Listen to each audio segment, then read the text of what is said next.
ஓம் சக்தி. சிறப்பு பார்வை. நீ எதை நினைக்கின்றாயோ அதுவாகவே ஆகின்றாய்.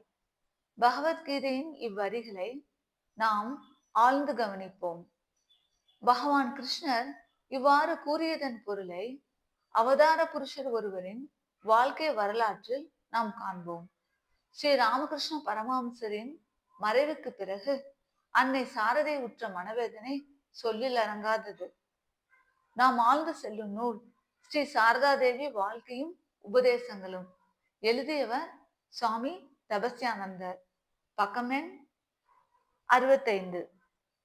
இந்நூலில் குறிப்பிட்டுள்ள ஒரு நிகழ்வினை நாம் தற்பொழுது கவனிப்போம். பிருந்தாவனத்தில் அன்னை சாரதைக்கு பல ஆன்மீக அனுபவங்கள் கிடைத்தன.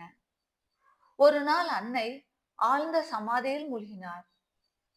சீடர் யோகின்மா இறைவனின் திருநாமத்தை வெகு நேரம் பலமுறை உச்சரித்தும் அன்னைக்கு உடல் உணர்வு உண்டாகவில்லை.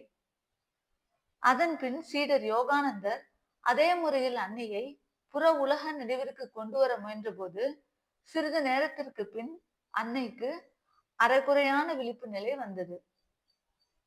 ஸ்ரீ ராமகிருஷ்ணர் ஆழ்ந்த சமாதியிலிருந்து மனதை புற உலக நினைவிற்கு கொண்டு வருவதற்காக நான் ஏதாவது சாப்பிட வேண்டும் என்று கூறுவது வழக்கம். அதே போன்று அரைகுறை விழிப்பு நிலையில் அன்னையும் நான் ஏதாவது சாப்பிட வேண்டும் என்றார்.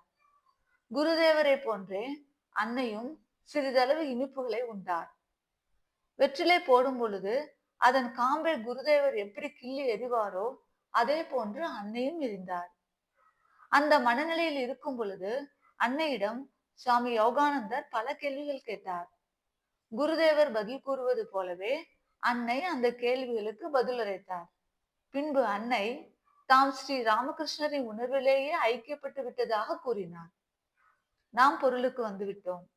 அன்னை கூறிய ஸ்ரீ ராமகிருஷ்ணரின் உணர்விலேயே ஐக்கியப்பட்டு விட்டதாக கூறியதை நீ எதை நினைக்கின்றாயோ அதுவாகவே ஆகின்றாய் எனும் கீதையின் வரிகளோடு சிந்திக்கும் பொழுது, மனம் வலுவாக ஒன்றை இறைவனிடம் வேண்டி தொழும் பொழுது அப்பொருள் கைகளில் அகப்படுவது புலனாகின்றது. இதனையே அவ்வாறு தன் கைகளில் அகப்பட்டு கொண்ட எந்த இறைவன் இனி எங்கெழுந்தருள்வது இனியே என மாணிக்க வாசக பெருமான் தன் திருவாசக பாடலில் குறிப்பிட்டுள்ளார். தொடர்ந்து கவனிப்போம். ஓம் சக்தி.